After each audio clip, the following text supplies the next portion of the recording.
আজকের গল্প ছুটি, কলমে স্বপ্না ধর।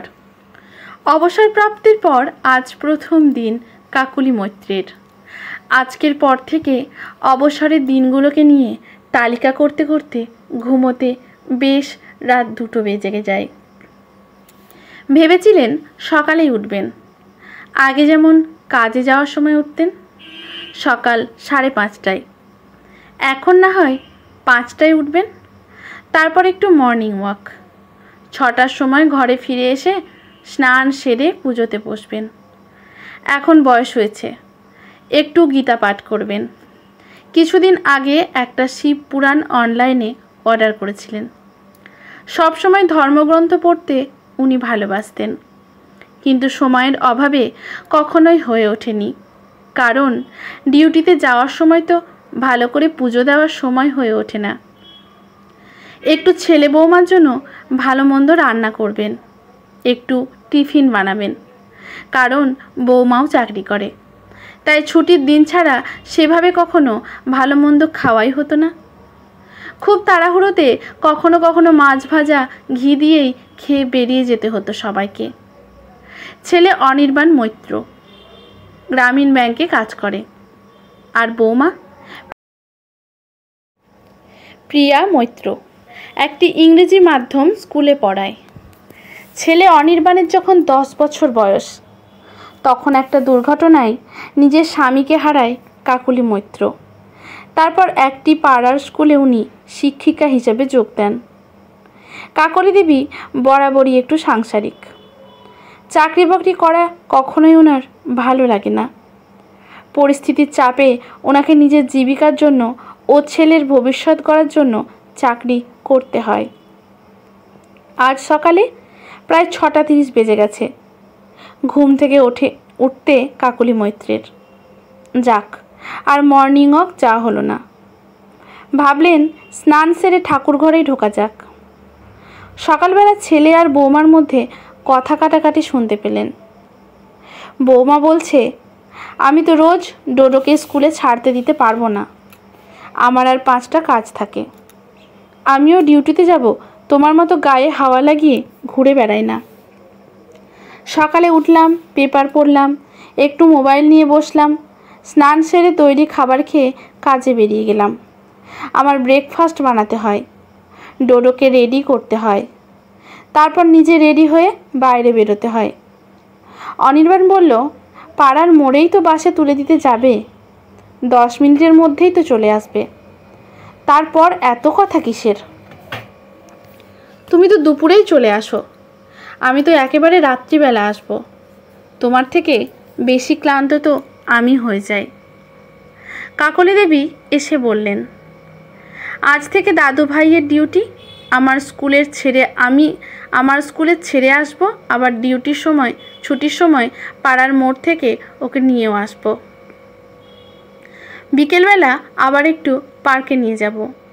এখন তো আর ঘরের তেমন কাজ নেই, আর স্কুলেরও কাজ নেই, আর রাত্রিবেলা দাদু ভাইয়ের পড়াশোনার দায়িত্বটাও আমি নিলাম। বলে উনি ডোডোকে হাত ধরে স্কুলের বাসে তুলে দিতে গেলেন। ঘরে এসে দেখলেন 7:10 বেজে গেছে। তাড়াহুড়ো করে স্নানে ঢুকলেন, তারপর আবার তাড়াহুড়ো করে ঠাকুর ঘরেও ঢুকলেন।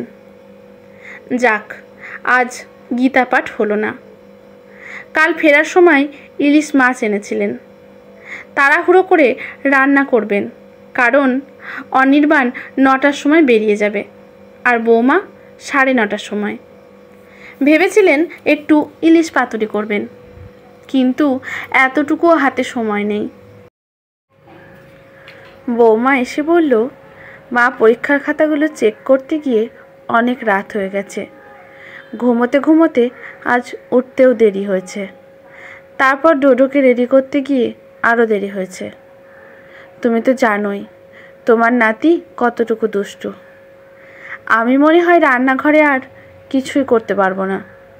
তুমি বরং ঝটপট একটু ভাত চাপিয়ে দাও, ইলিশ মাছগুলো ভাজা করে নাও। আজ থেকে কাজের মেয়েটা আসবে, কারণ তুমি তো বাড়িতে থাকবে। কাকলি দেবী বললেন, সে ঠিক আছে, কিন্তু অনির্বাণ টিফিনে কি নেবে? ঠিক সেই সময় অনির্বাণ বলল, আমি আজ ক্যান্টিনে খেয়ে নেব। কাকলি দেবী তাড়াতাড়ি করে ভাত আর মাছ ভাজা করে নিলেন। তারপর ছেলে বৌমা একসঙ্গে খেয়ে বেরিয়ে গেল। কাজের বউটা আসার পর সঙ্গে সঙ্গে সমস্ত কাজ বুঝিয়ে দিতে দিতে হয়ে গেল প্রায় 12টা। অনেকগুলো উপন্যাস বইয়ে রেখে রাখা আছে। কাকুলি দেবী একাকিত্ব ঘোচাতে ভাবলেন একটু বই পড়ে নেওয়া যাক। বইটা হাতে তুলে নিতেই মোবাইল বেজে উঠল। আরেকজন অবসরপ্রাপ্ত কলিগের ফোন। ফোনে কথা বলতে বলতে প্রায় 1:30টা বেজে গেল। নাতি ডোডো 2:30টার সময় চলে আসবে। একটু চা খেতে ইচ্ছে করছে। একটু চায়ের সঙ্গে বিস্কুট খেয়ে নেওয়া যাক। চা বিস্কুট খেয়ে প্রায় 2:15 নাগাদ পাড়ার মোড়ে গিয়ে দাঁড়ালেন নাতির স্কুল বাসের উদ্দেশ্যে। নাতি আসলো ঘরে ফিরতে ফিরতে প্রায় 2:45। নাতিকে স্কুলের ড্রেস ছাড়িয়ে ভাত খাওয়াতে খাওয়াতে বৌমাও চলে আসলো। তারপর একসঙ্গে বৌমা ও কাকলি দেবী খেতে বসলেন। হঠাৎ করেই মেঘ করে বৃষ্টি নেমে এলো।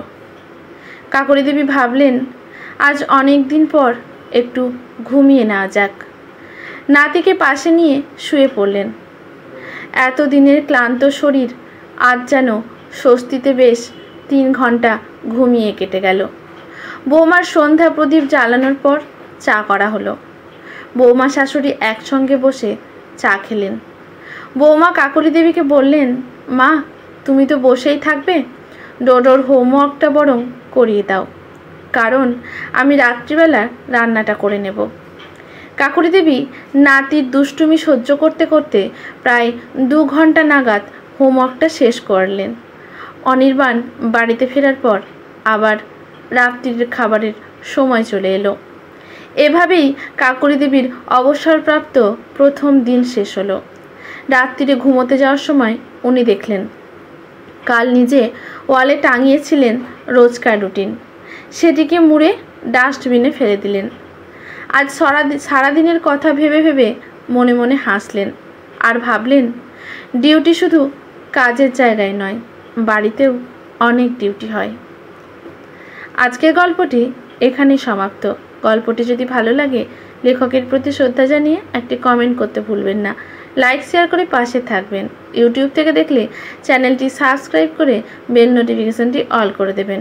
ফেসবুক থেকে দেখলে পেজটি ফলো করে রাখবেন। ধন্যবাদ।